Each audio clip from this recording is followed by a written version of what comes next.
ما أحوجنا للحلم في جب العواصف والحروب المقيتة، ما أحوجنا للغة الغمام والسلم والسلام، رسم جميل بالكلمات والماء من يراعي وريشة شاعرة مبدعة، رحلة جميلة. سعيدة جدا أن أشارك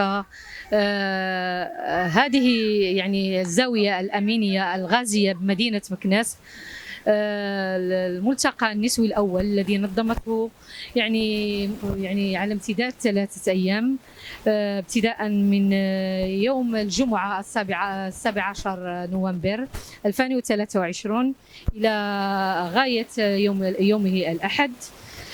وهي بطبيعة الحال مناسبة كانت يعني جد مهمة، على اعتبار أن الزاوية تنفتح على مجموعة من الأنشطة التواصلية، وتنفتح على يعني مختلف يعني التوجهات ومختلف الثقافات.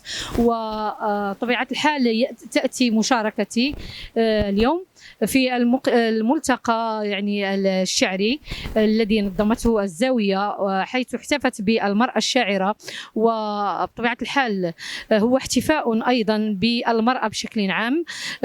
ومن خلاله تعرفت على أن هذه الزاوية بطبيعة الحال هي زاوية منفتحة، زاوية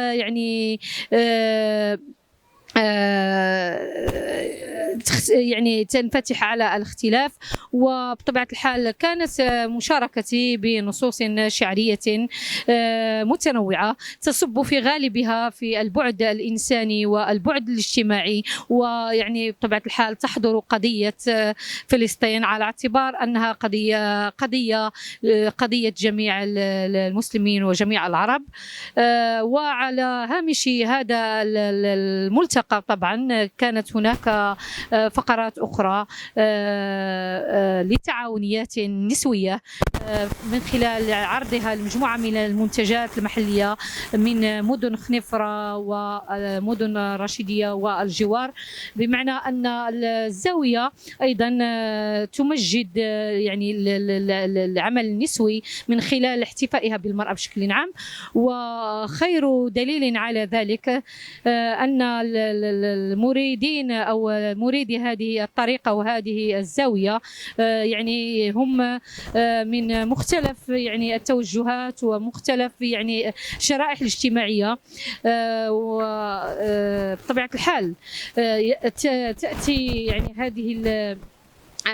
هذه الالتفاتة من هذه الزاوية فهذا اليوم لتؤكد على أن النهج يعني النهج الذي تنتهجه هو نهج يعني منفتح وغير منغلق، ولتؤكد أيضا على كون الزوايا أيضا خرجت من نطاق ما هو معروف عليها يعني تقليديا، بأنها يعني مثلا تمجد الأولياء الصالحين إلى ذلك، وتقيم لهم طقوسا، إلى الانفتاح على ما هو مجتمعي وإنساني، ويحتفي بالقضايا الكبرى والراهنية للمجتمعات العربية الإسلامية.